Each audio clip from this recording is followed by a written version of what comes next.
이야기를 했습니다. 기독교 신앙은 뚜껑이 열린 마음이다, 그런 표현을 했습니다. 재미있는 표현인데요, 뚜껑을 열어서 은혜를 받으면 다 복되게 되는데 교만해서 뚜껑이 열리지 않으면 은혜를 받을 길이 없다. 시편 81편 10절에도 보면 내 입을 넓게 열라 내가 채우리라, 그렇게 말씀하셨습니다. 오늘 시간 예배 드리고 말씀을 듣는 가운데 여러분들 마음의 문이 활짝 열리시길 바랍니다. 뚜껑이 닫혀 있으면 무슨 은혜를 부어도 받을 수가 없어요. 예수님이 고향 땅을 방문했습니다. 예수님께서는 온갖 기적과 능력을 베푸실 수 있는 분이심에도 불구하고 그 사람들이 마음의 뚜껑을 닫아버렸어요. 그러니까 예수님 앞에 나왔지만은 고향 사람들이 제 목수 아니야, 이런 얘기를 했습니다.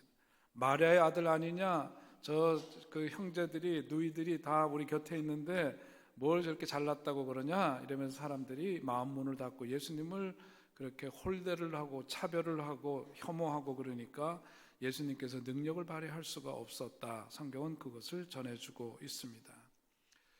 그러니까 주님께서 아무리 능력을 부어주시고 놀라운 일을 행하고자 하셔도 그들이 마음 문을 닫아버리고 나니까 그 은혜의 단비를 뿌려주지 못하고 그야말로 그것을 떠나고 말았다. 그리고 나서 예수님은 이 마을 저 마을로 다니시면서 천국 복음을 전파하시고 가르치시고 병든 자를 고치시는 일들을 계속해 나가십니다. 예수님이 가는 곳들마다 생명의 역사가 일어나게 되고 주저앉았던 일들이 일어나게 되고 보지 못했던 분들이 보게 되는 역사도 있게 되고 인생의 근본적인 문제들이 해결되고 그야말로 새 사람으로 거듭나는 혁명적인 일들이 곳곳에서 일어나게 되었습니다. 그러던 어느 날 예수님께서는 제자들을 부르셔서 말씀하시기를 이제 둘씩 짝지어서 세상에 나가서 내가 권능을 줄 터이니 예수께서 행하신 그런 일들을 제자들로 하여금 세상에서 그 일을 하라고 파송을 하셨습니다. 오늘 성경 말씀은 예수님께서 그 제자들을 파송하신 그 내용을 우리들에게 전해주고 있는 그 부분이죠. 자, 오늘 본문을 보니까 예수님 7절에서 뭐라고 말씀하시냐면 함께 읽겠습니다. 12 제자를 부르사 둘씩 보내시며 더러운 귀신을 제어하는 권세를 주시고. 아멘. 예수님이 제자들을 보내시는데 둘씩 짝지어서 보내셨어요. 혼자 힘으로는, 혼자 손으로는 감당하기 어려워도 함께 그 길을 가면은 동무가 있으면, 길동무가 있으면 그게 외롭지 않고 어떤 어려운 일이 있어도 잘 감당할 수 있기 때문에 하나가 아니라 둘씩 그렇게 짝을 지어서 용기를 서로 주고 격려를 하면서 가도록 예수님께서 그렇게 파송을 하셨습니다. 그런데 가서 그렇게 명령하신 대로 행하라 하는 말씀만 주신 게 아니라 제자들에게 뭘 주셨느냐? 오늘 성경에 보니까 권세를 주셨다 그랬습니다. 권세를 주셨다. 다시 말해서 예수님께서 그들에게 감당할 수 있는 능력을 부어주시고 그 일을 감당하도록 그렇게 세상으로 보내셨다고 성경은 전하고 있습니다. 그래서 주님께서 주시는 권세를 힘입어서 귀신의 능력도 꺾어버리고 그 사람들로 하여금 그야말로 주저앉았던 인생들 다시금 일어서는 역사가 있도록 병고침을 하는 그런 권세를 가지고 세상을 향해 나가도록 예수님께서 제자들을 그렇게 보내셨습니다. 오늘 한 부분적인 얘기를 하셨지만 마가복음 16장 15절로 18절에 있는 말씀을 보면 마가복음의 끝자락에 있는 말씀이면서 예수님께서 제자들을 그냥 세상에 보내신 것이 아니라 능력을 더해 주신 말씀을 구체적으로 표현하고 있는데 그 부분을 우리가 함께 읽도록 하겠습니다. 시작. 너희는 온 천하에 다니며 만민에게 복음을 전파하라. 믿고 세례를 받는 사람은 구원을 얻을 것이요 믿지 않는 사람은 정죄를 받으리라. 믿는 자들에게 이러한 표적에 따르리니 곧 저희가 내 이름으로 귀신을 쫓아내며 새 방언을 말하며 뱀을 집으며 무슨 독을 마실지라도 해를 받지 아니하며 병든 사람에게 손을 얹은즉 나으리라. 아멘. 주님께서 이런 동일한 은혜를 우리들에게도 주신 줄로 믿으시기 바랍니다. 귀신을 쫓아내고 새 방언을 말합니다. 귀신을 쫓아내서 악한 영의 권세, 더러운 영의 권세를 물리치고 그리고 새로운 언어를, 이제까지 우리들의 사고를 지배했던 그런 언어가 아닌 새로운 언어를 부여해 주셨어요. 뱀을 집으며 무슨 독을 마실지라도 해를 받지 않겠다. 세상이 우리들에게 끼치는 해로운 어떤 그런 영향권에서부터 벗어나서 주님이 주시는 능력을 힘입은 사람들은 거침없이 그런 것과 대적하면서 그런 모든 권세들을 꺾어버리시고 그리고 병든 자들을 고치시고 이렇게 세워주시는 역사, 그것을 제자들로 하여금 세상으로 파송하시면서 주님께서 그런 능력을 부어주셨다 성경은 전해주고 있습니다. 오늘 우리가 이 말씀을 대하면서 그럼 우리도 가서 어디서 독을 마셔볼까 그랬다가 큰 사고 납니다. 그런 말씀도 아니고, 뱀은 괜히 쓸데없이 왜 집어요? 뱀을 집어도 그것으로 인해서 상하지 않고, 이런 말씀이 주는 의미는 뭡니까? 세상으로 예수님께서 제자들을 파송하시는데 그 파송을 하실 때 권세를 주셨다는 의미가 어떤 주술적이고 마술적인 힘을 주셨다 그런 얘기를 하는 건 아니에요. 여러분들, 우리가 예수님을 믿으면서, 저도 처음에 초기에 예수님 믿을 때에는 예수님한테 기도하면 뭐든지 되는 줄 알았잖아요. 전에도 말씀드렸지만 공부도 예수님께 맡기면 다 해주시는 줄 알고 했다가 망하고 말았다. 여러분, 우리가 신앙생활 그렇게 하는 게 아니죠. 예수님은 소위 알라딘의 마술 램프에 나오는 지니처럼 우리들이 부려먹고 이런 존재가 아니세요. 우리들에게 권세를 주셨다라고 하는 것은 마술사들이 뭐하고 주술사들이 하는 이런 행위를 우리들도 할 때 그런 얘기하는 것이 전적으로 아닙니다. 오늘 예수님께서 이런 말씀을 주실 때는 그 권세라고 하는 것이 어디에 뿌리를 둔 권세인 줄 알아야 되는데, 그것은 뭐냐면 한 영혼에 대한 깊은 사랑에서부터 나오는 권세임을 알아야 해요. 차마 그들, 어려움 속에 있고 악한 영에 의해서 휘둘림을 당하고 있는 그런 사람들을 남처럼 여길 수 없는 마음을 지니는 거죠. 그게 권세의 출발이에요. 영혼에 대한 순수함, 셈하지 않는 마음들, 진정한 어떤 그런 사랑, 이것이 권능의 뿌리가 되는 것이다.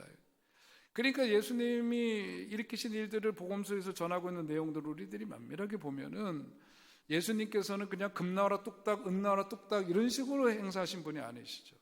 사람들의 삶 속에 들어가서 그 사람이 지금 아파하고 힘들어하는 그 병을 고쳐주시되 그냥 고쳐주시는 게 아니라 전인적인 치유가 일어나서 단지 육신의 질병을 고치는 것만이 아니라 왜곡되고 찌들리고 쪼그라들어 있는 그들의 마음을 펴주시고, 세상과의 관계 속에서 왜곡되어 있거나 끊어진 관계, 사회적인 관계를 회복시켜 주시는, 그래서 전인적인 회복의 역사를 펼치시는 것을 보게 되죠.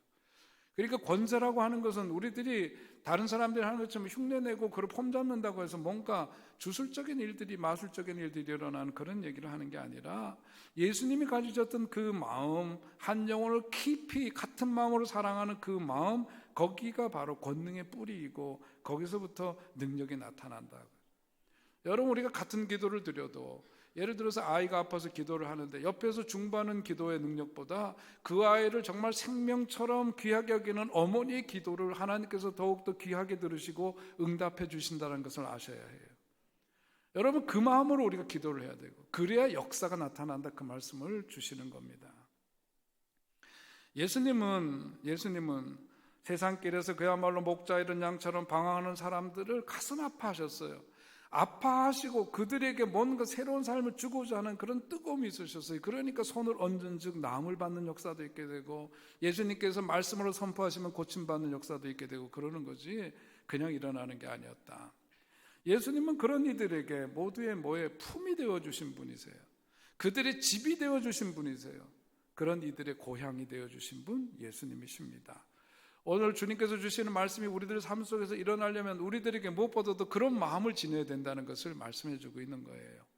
여러분, 우리가 살아가면서 도움이 절실히 필요한 이들을 진정으로 그 한 영혼을 깊이 사랑하는 그 마음이 저와 여러분의 심령 속에 자리 잡게 되시기를 축복합니다. 그게 있어야지 역사가 일어나는 거예요. 오늘 본문을 보니까 권능을 주시고 권세를 주시면서 그것을 사용할 일로 뭘 말씀하셨냐면 더러운 귀신을 쫓아내라 그랬어요. 더러운 귀신을 제어하는 역할을 맡기셨습니다. 다시 말해서 뭐냐면 주님께서 우리들에게 그런 권세를 주시면서 가서 행해야 될 일들은 뭐냐면 악한 영, 더러운 영을 다 제어하고 그 속에서 생명의 역사가 꽃피우도록 우리로 하여금 그런 역할을 감당하라. 그것이 예수님의 명령입니다. 악한 귀신 하니까 우리는 어떤 영적인 거로만 생각해요. 그래서 귀신 들려가지고 눈이 뒤집어지고 이러는 것만 생각합니다. 성경에서 말씀하실 때 악한 영, 더러운 영에 의해서 붙잡힌 바 된 사람들이 나타나는 그런 현상도 있지만은, 악한 영이라고 하는 실체는 뭡니까? 어떤 영적인 존재이지만 그것만을 의미하는 게 아니라, 성경에서 어떤 더러운 영이라고 표현하는 것은 뭐냐면 하나님의 자녀로서 온전히 제대로 살아갈 수 없도록 그들을 붙들어 매고 옴짝달싹 못하게 하는 어떤 힘을 말하는 거죠. 그런 모든 세력들을 통칭하는 언어예요. 자신에게 주신 이 생명을 경축하면서 하나님의 자녀된 긍지를 갖고 살아야 되는데, 그렇지 못하도록 그것을 올가매고 움츠리게 되게 만들고 찌부러진 그런 인생을 살도록 만드는 악한 영, 그리고 그런 세력, 이런 것을 통칭해서 성경 복음서에서는 더러운 영, 악한 귀신이라고 그렇게 표현하고 있는 겁니다. 예수의 사람들은 그러니까 뭐냐면 예수님으로부터 권세를 받았죠. 무슨 권세를 받아요? 예수님으로부터 사랑을 받고 은혜를 받고 능력을 받아가지고 이제 세상에 나가서 받은 은혜를 가지고 행사하면서 살아야 되는데, 그 은혜를 행사할 때에 악한 영, 더러운 영에 휩싸여 살았던 사람들, 그들 가운데 귀신의 정체가 폭로가 되고 귀신에 의해서 제어된 삶을 살아가던 사람들이 그야말로 거기서부터 풀려나고 노연하는 역사가 있게 되고, 그야말로 귀신을 제압하면서 그들에게 자유와 해방이 주어지는 역사를 위해서 가서 세상으로 나아가 살아라. 그것이 제자의 사명이고 도리다 말씀하고 있는 거예요. 여러분, 우리가 어떤 더러운 영을 물리치려면 어떻게 될까요? 그보다 힘이 더 세면 될까요? 물론 힘이 세야지만 물리칠 수 있지만, 악하고 더러운 영을 이기는 길은 뭐냐면 깨끗한 영이 가면 끝나는 겁니다. 더러운 구정물도 거기에 샘물이 계속해서 더해지고 나면 그 구정물들이 다 없어지고 샘물로 채워지듯이, 악한 영, 더러운 영을 물리치는 일은 뭐냐면 맑고 깨끗한 영이 되어서 그것을 제압하는 거예요. 오늘 그러니까 예수님의 말씀을 듣고 그 사명을 감당하기 위해서 세상에 나가는 우리들은, 저 여러분들 어때야 돼요? 맑고 깨끗한 영을 소유한 사람들이 되어야 할 줄로 믿습니다. 예수님으로 말미암아 계산하고 더럽고 추하고 악하고 이런 것들이 엉켜있는 지저분한 그런 상태가 아니라 예수님으로 말미암아 맑고 깨끗한 영으로 그렇게 나가서 세상을 향해서 예수님 주신 사랑 은혜대로 그 한 영혼을 위해서 사랑하면서 뜨겁게 기도하고 권세를, 그럴 때에 그 권세가 나타나서 고침받는 역사도 있게 되고 생명의 역사가 우리를 통해서, 저와 여러분을 통해서 있게 될 줄로 믿습니다. 예수님은 그 사명 감당하라고 말씀하시는 거예요. 윤석원이라는 분이 있습니다. 1991년도 그때의 나이가 22살이었는데 그 이후로 그분이 그 나이 22살 되던 해 교통사고를 당했어요. 그분이 의식불명 상태에서 4개월을 있다가 의식은 돌아왔는데 중환자실에서 반년을 지냈는데 겨우 생명은 건졌지만 아무것도 할 수 없는 전신마비가 그에게 찾아와서 눈을 뜨고 눈동자를 움직이는 것 외에는 아무것도 할 수 없는 그런 상태에 놓이게 되었습니다. 그로부터 27년이 지나서 그분이 책을 썼어요. 꼼짝할 수 없는 내게 오셔서 라고 하는 책을 썼어요. 지금부터 한 4년 전쯤인가 쓴 책인데, 지금도 미국 그 메릴랜드 요양원에서 있는 분이신데, 그분이 거기에 있으면서 그 신학교, 인터넷으로 강의를 듣는 그 신학교에 등록을 해가지고 목회 과정을 그분이 공부를 했습니다. 그러면서 자신의 삶이 그야말로 마비된 몸의 감옥에 갇혀서 사는 그런 삶이었다고 표현을 하는데, 그야말로 전신 마비니까 대소변은 물론이고 먹고 마시고 머리를 긁고 양치질하고 씻고 감고 세수하고 면도하고 이런 모든 일들을 다 누군가가 해줘야 되는 일이에요. 가장 재밌는 표현이죠. 그분이 뭐라 하냐, 가장 무서운 게 뭐냐면, 가장 무서운 순간은 얼굴에 파리가 앉았는데 쫓을 수 없다는 게 제일 무섭대요. 그렇게 표현을 했습니다. 희화적인 표현이지만 그것은 뭐냐면 자기가 할 수 있는 일은 아무것도 없었다. 여러분, 몸이 아파가지고 며칠 끙끙 앓고 있어도요, 비관적인 생각이 들 수가 있거든요. 27년이라는 세월 동안 아무것도 할 수 없는 채로 살았던 그 삶이 얼마나 비감하고 그 생각이 그 가운데서 얼마나 많이 그의 삶 속에서 뒤엉켜 있었을까. 그분이 요즘은 이제 과학기술이 발달해가지고 눈동자를 통해서 그 센서를 가지고 컴퓨터 자판을 움직일 수가 있대요. 자음과 모음을 한번 결합시키는데 1초가 걸린대요. 감사라고 하는 그 단어를 쓰려면 한 5초 정도가 걸린답니다. 그렇게 해서 글을 써갖고 그분이 책을 낸 책이에요. 기가 막힌 책입니다. 거기에 보면은 그러죠. 어머니가 매일 저녁집에서 저녁 식사를 해가지고 요양원에 있는 아들에게 갖다 줍니다. 주일이 되면은 교회 식구들이 와가지고 교회로 전신마비인 그분을 모셔가서 그야말로 예배를 드릴 수 있도록 그렇게 돕습니다. 그분이 냉면을 좋아하나 봐요. 냉면을 만들어 주시는 권사님도 계시고 10년째 그를 돌보는 간호사도 계시고 그런데 그분이 어느 날 이 성대를 다쳐서 이 대화도 원활하지가 않은데 그 간호사분한테 얘기를 했대요. 늘 대소변 치우는 일이 힘들고 너무 싫지 않으세요? 그렇게 물음을 던졌더니 그 간호사분이라 이분들이 다 크리스천들이에요. 뭐라고 대답을 했냐면 손님 머리 만져주기를 싫어하는 미용사, 밀가루 만지고 반죽하기를 싫어하는 제빵사, 기저귀 만지고 똥오줌 갈아주는 것을 싫어하는 간호사라면 그 자신이 너무 괴로운 인생 사는 것 같지 않아요? 그러면서 그렇게 답을 하더랍니다. 그러니까 참 훌륭한 사람들이죠. 윤성원 씨는 그런 가운데 그런 사랑을 힘입으니까 자기가 할 수 있는 일이 뭔가 살피니까 중보기도 하는 것밖에 없어요.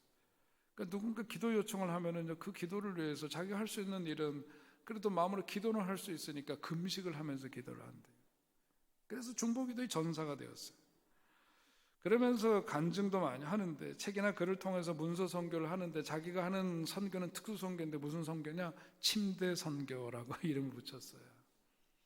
제가 이야기를 드리는 이유는 뭐냐면요, 우리가 권세를 가지고 나가가지고 막 이렇게 세우고 뭐 잡아뜨리고 뭐 이렇게 물론 그렇게 능력을 발휘하시는 분들도 있지만 예수님이 오늘 제자된 우리들에게 하시는 말씀은 뭐냐면 한 영혼을 깊이 사랑하라. 그게 주님이 부여해 주시는 권세다.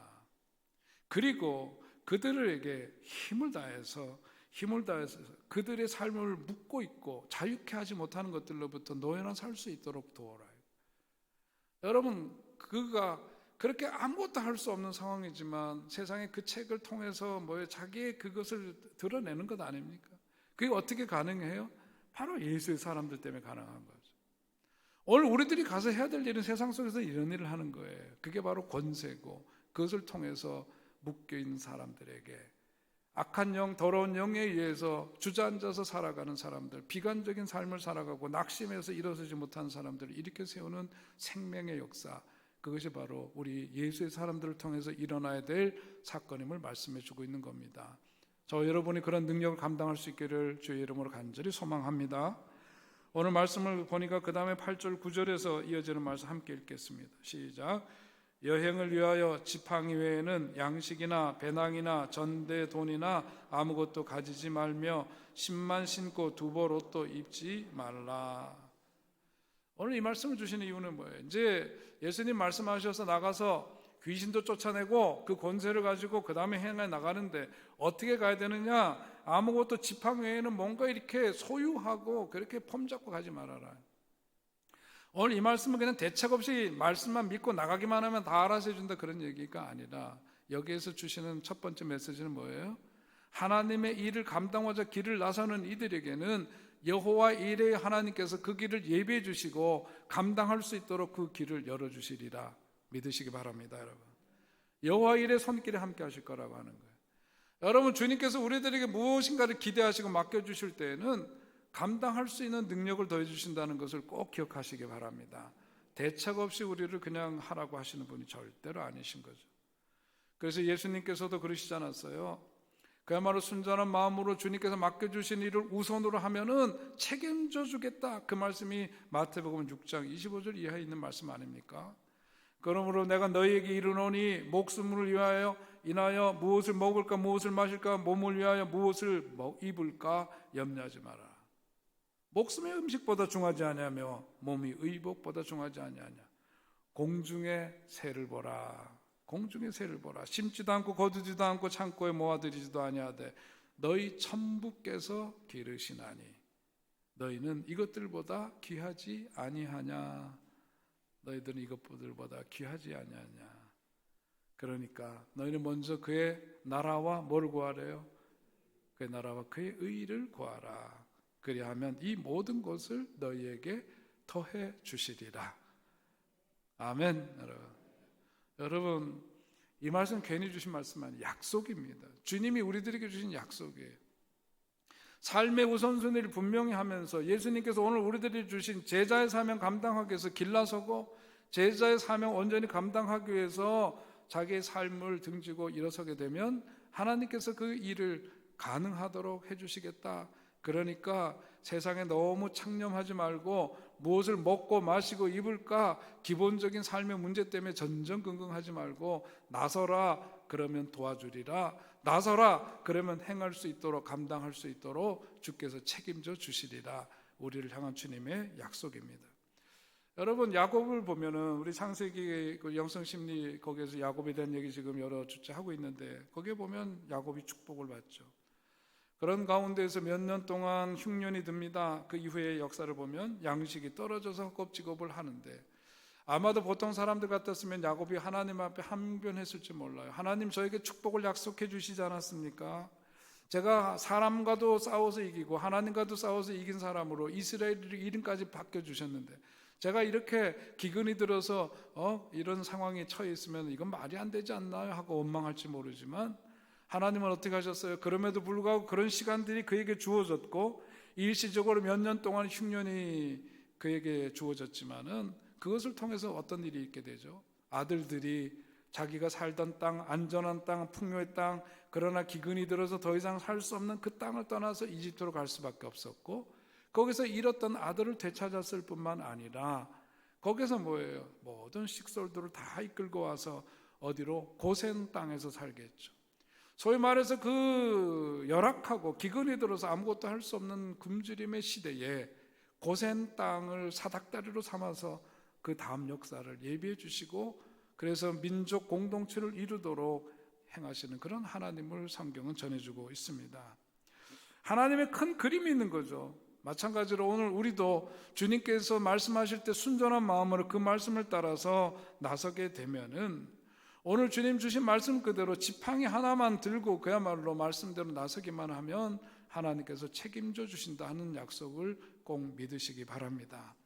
아울러서 우리가 그런 삶을 살도록 제자들에게 말씀하신 것은 뭐냐 하면 예수님 자신도 삶을 그렇게 사셨거니와 예수님께서 말씀하신 대로 그 길을 가는 제자들의 삶은 어떤 삶이어야 되느냐? 그야말로 어떤 일을 행하고 뭔가를 행할 때 거기에 정착하고 더 많은 것을 소유해야만 하고 이런 것으로부터 벗어난 삶을 살아라. 여러분 믿음의 조상 아브라함의 삶이 전형적으로 보여주는 것은 뭐냐면 우리네 인생인 나그네 인생길임을 보여주었습니다. 마찬가지로 예수님께서 우리들에게 제자들 파송하시면서도 말씀하신 게 지팡이 하나만 들고 다른 거 챙기고 이런 거 하지 말라는 것은 길 위에 영성을 가지고 살고 나그네 영성을 갖고 살아야 된다 그 말씀을 하시는 거예요. 언제가 우리는 본향으로 돌아갈 사람들이기 때문에 주의 일을 행한다고 하면서 뭔가 그것을 통해서 이루려고 하고 소유하려고 하고 뭔가 많이 움켜쥐려고 하지 말아라. 그럴 필요가 없다. 주님의 일을 한다는 그 이유를 내세워서 뭔가 쥐려고 하지 말아라. 그 말씀하시는 거죠. 나그네 영성이라고 표현할 수 있어요. 그렇게 살아라. 오늘 그러니까 교회도 너무 많은 것을 가지면은요, 교회 그 건강한 교회 되기 어렵습니다. 코로나 팬데믹 지나면서 오래된 교회들, 그 11조 교인들이 많고 그런 데는 사역을 하지 않으니까 돈이 남는데요, 넘친대요. 근데 그래서 어떠자는 얘기냐? 교회 재정이 많이 도니까 그래서 교회가 더 많은 일을 하고 건강해집니까? 교회는 자꾸 우리 교회처럼 적당한 빚이 있어야 돼요. 그래야 돼요. 빚이 있어야 긴장이 됩니다. 네? 여러분 가정에서도 갚아야 될 돈이 있고 그러면은요 살림 허투기 못 삽니다. 그죠? 알뜰하게 살아야 돼요. 알뜰살뜰 살아야 되고 헛것으로 단돈 1원도 헛부리게 나가면 안 돼요. 철저하게 챙겨야 됩니다. 교회도 마찬가지예요. 갚아야 될 돈도 있고 해야 될 일이 있으면 정신 바짝 차리지 않으면 큰일 나요. 그죠? 그래야 건강한 교회 되는 겁니다. 우리를 그냥 너무 정당화하려고 한다는 얘기로만 생각 좀 하시고 실제가 그래요, 여러분. 중세교회가 왜 타락했어요? 너무 많이 가져서 탄 거예요. 그러니까 뭐냐, 금과 은은 없거니와 예수의 이름으로 명하는 일어나 거론했던 역사가 뭐냐면 어떻게 됐어요? 예수의 이름으로 거론하는 역사가 없고 이제는 금과 은이 많아진 교회가 되니까 무력해졌어요. 그래서 중세를 뭐라고 합니까? 암흑의 시대라고 말하는 거예요. 오늘 그러니까 우리가 신앙생활 하면서 예수의 이름으로 무엇을 한다고 해서 뭔가 움켜져야 된다는 생각 버려야 된다. 나그네 영성을 갖고 살아야 된다. 뭔가 눈에 보이는 것을 기념하고 보여주기 위해서 애쓰는 그런 수고가 아니라 예수님의 사역이 나그네의 사역이었던 것처럼 오늘 우리들도 아낌없이 주는 그런 사역, 예? 쥐어놓고 싸고 훌륭하게 해서. 여러분, 중세 때 제일 많이 한 게 뭐예요? 사람들의 삶은 피폐했지만 성당은 어마어마하게 의리하게 주고 훌륭하게 주고 폼나게 줬어요. 결국은 그래서 어떻게 됐습니까? 영적으로는 가장 어두운 시대였던 거죠. 우리도 마찬가지예요. 여러분, 교회 건물 크게 진다고 해서 일만이 합니까? 교회 건물 화려하게 지고 사람들이 들어왔을 때 멋지게 인테리어 멋있게 하고 안전하게 한다고 해서 그게 부흥되고 그게 하나님 마음 흡족해 하는 교회 되는 거예요? 노예, 절대로 아니죠. 어저께 우리 교회 그 종교인들 대화 모임이 있었습니다. 서울시에서 프로젝트를 따온 모임인데 장소 협조 요청이 왔어요. 그래서 제가 허락을 했었는데 여기서 보니까 이제 숲속 어린이집이라고 해서 거기서 와가지고 교회 우리 대관을 했어요. 우리 대관료 받거든요. 여기 와서 뭐 어마어마하게 잔치가 벌어졌어요. 주빌리 오케스트라는 지하에서 연주를 하고 있어요. 풋살 거기에서 지난번에 못했던 거 하느냐고 모여서 아이들 또 이제 풋살하러 나가죠. 거기다 종교인들 대화 모임 하는데 그 종교인들이 뭐냐, 우리나라 여러 종교, 우리 기독교, 개신교뿐만 아니라 뭐 캐톨릭도 있고 불교만 있는 게 아니라 불교에다 원불교도 있고요, 천도교도 있고 뭐 해가지고 8개인가 9개 종단 사람들이에요. 서울시에서 이렇게 해가지고 종교인들 대화 모임을 하는데 인원이 제한돼 있어갖고 거기 들어오려고 해도 못 왔대. 근데 뭐냐면은 유교에서 했고 그 다음에 불교에서 했고 세 번째 순서가 기독교를 소개하는 자리예요. 근데 기독교를 소개하는데 어디를 할까 사방을 받은 우리 교회를 우리 교회에서 하고자 하는 요청이 와서 개방을 했는데 어제 우리 교회 저에 대한 소개도 하고 교회 투어를 하면서 쭉 30분 동안 했는데 이렇게 얘기하면 설교 용어는 아닌데 뿅 같다 이렇게 얘기하면 설교 용어는 아니에요 이런 건. 그런데 그분들이 너무 충격을 받았어요. 그러면서 사실 기대하지 않고 왔대요. 개신교 요즘 완전히 평가절하되어 있으니까 기대하지 않았대. 근데 교회가 이런 역할을 할 수 있다는 것 자체가 자기네 너무 충격적이고 놀랍다 이런 얘기를 하면서 더군다나 이 교회가 무슨 유구 관리인도 없이 이 건물이 유지되고 있다? 이거는 자기네들로서는 상상할 수 없는 일이다. 제가 그러면서 거기 있는 분들하고 이제 인사 나누고 소개를 해줘서 인사 나눴는데 그 중에는 무속인도 있었어요. 심상치 않다. 제가 보자마자 예수 믿으세요 이렇게 할 뻔했어요. 제가. 근데 손님한테 그렇게 하면 안 되고 그런 자리는 못 되잖아요. 여러분 오면서 저는 그 모임을 이렇게 취하고 나서 그분들이 개신교에 대해서 아주 정말 새로운 시각을 갖고 도전을 받고 그렇게 돌아갔습니다. 자, 그게 뭡니까 여러분? 건물 화려해진다고 되는 거 아니에요. 우리 중요한 것은 뭐냐면은 교회가 제 기능을 하나님 말씀대로 예수님 말씀하신 대로 그렇게 행하면 여러분들 그 속에서 생명의 역사가 있게 되고 그 다음에 예수 믿고 구원받는 이들의 수가 그 수를 더해가는 역사가 반드시 있게 될 줄로 믿습니다. 우리가 나그네 영성을 갖고 그렇게 그냥 예수님께서 영광 보좌 다 버리시고 이 땅에 오신 것처럼 아낌없이 주는 나무 되면은요 구원의 역사 있게 되는 거예요. 오늘 끝으로 오늘 말씀해 보면 11절에서 뭐라고 말씀하시냐면 11절 함께 같이 11절 읽습니다. 시작. 어느 곳에서든지 너희를 영접하지 아니하고 너희 말을 듣지도 아니하거든 거기서 나갈 때 발 아래 먼지를 떨어버려 그들에게 증거를 삼으라. 아멘. 전통적인 해석은 이게 뭐냐면 예수님 그 복음을 전하는데 믿지 않고는 그건 그 사람들의 일이다. 심판받을 때 그 사람들이 감당해야 될 일이지 너희들이 책임질 일 아니니까 너희들은 가서 뭐 하래? 그냥 전하기만 하라. 그 말씀하시는 거거든. 사실이 그렇습니다. 근데 저는 오늘 이 말씀을 좀 다른 시각에서 보고 싶어요. 이렇게 언어적으로 표현되어 있는 그 말씀이 갖고 있는 내포되어 있는 의미를 우리가 다시 한번 통찰력을 갖고 생각해 보면은 이 말씀 속에 뭐가 있느냐? 예수님이 이루셨던 공동체 성격이 그 속에 담겨져 있다고 봐요. 여러분 복음서를 보면은 어떤 것을 발견할 수 있느냐면은 예수님이 병 고쳐주니까 병 고침을 받은 사람이 그 다음에 어떤 반응이 나오냐면 나 이제 예수님 따라갈래요. 그래요. 예수님은 어떻게 하라 그래요? 그러니까 자, 은혜를 알아보는구나. 가자. 그리고 가요? 안 가요. 고침을 받은 사람이 예수님 따라가겠다 그러니까 아니야. 너는 집에 가. 집에 가서 너희들 식구들한테 오늘 있었던 일 전하고 거기서 복음 전에 돌려보내줘. 그리고 예수님이 그 밖에도 여러 기사들을 보면은 다 그렇습니다. 예수님으로 인해서 은혜를 받은 사람들이 가고자 한다고 다 데리고 가는 거 절대로 아니에요. 오늘 이 말씀을 주시는 의미도 뭐냐면 가서 복음을 전하는데 거기에서 거절하는 사람들 개의치 마라. 왜냐하면 예수님을 따라가고 예수님 공동체 일원이 되는 것은 아무나 할 수 있는 일이 아니다 그거예요. 누구나에게 열려있지만 그렇다고 해서 아무나 되는 것 아니다. 여러분 광연교회 누구나 세상을 향해서 열려있죠. 누구든지 광연교회 일원이 될 수 있도록 열려져 있지만 그렇다고 해서 광연교회 되는 거 아무나 할 수 있는 일 아니에요. 여러분 아까 종교인 대화 모임도 했지만 우리 교회 그냥 교회 다닌다고 교인돼요? 교회 오면 할 일이 얼마나 많은데 그죠? 교회 일원으로서 책임 있는 이 일을 하고 이 교회에 대한 뭐가 있어야 돼요? 이 교회에서 예수의 사람으로서 해야겠다는 자긍심이 있어야 되고 소속감이 있어야 되고 이 교회에 대해서 그야말로 긍지를 갖고 있어야 되는 거죠. 여러분 열려 있었다고 해서 누구나 들어와서 마음대로 할 수 있는 거 절대로 아닙니다. 교회 그런 것 아니에요. 선택받은 사람들만이 일원이 될 수 있는 것 그것이 예수 공동체입니다. 그게 교회입니다. 원래 예수님 따라오려고 하는데 예수님 돌려보내시기도 하고 그러잖아요. 세상 사람들 아무나 붙잡고 바지가랭이 붙잡고 너 우리 식구 안 될래? 뭐 이렇게 얘기해요? 해요 안 해요? 성경에 보니까 그런 얘기 절대로 안 합니다. 절대로 그러죠. 예수님께서는 제자들을 파송하시면서 그 집이 반갑게 맞아들이고 그러면은 오케이. 그러나 그렇지 않으면은 들어가는 거예요. 그건 그들 식대로 살라는 거예요.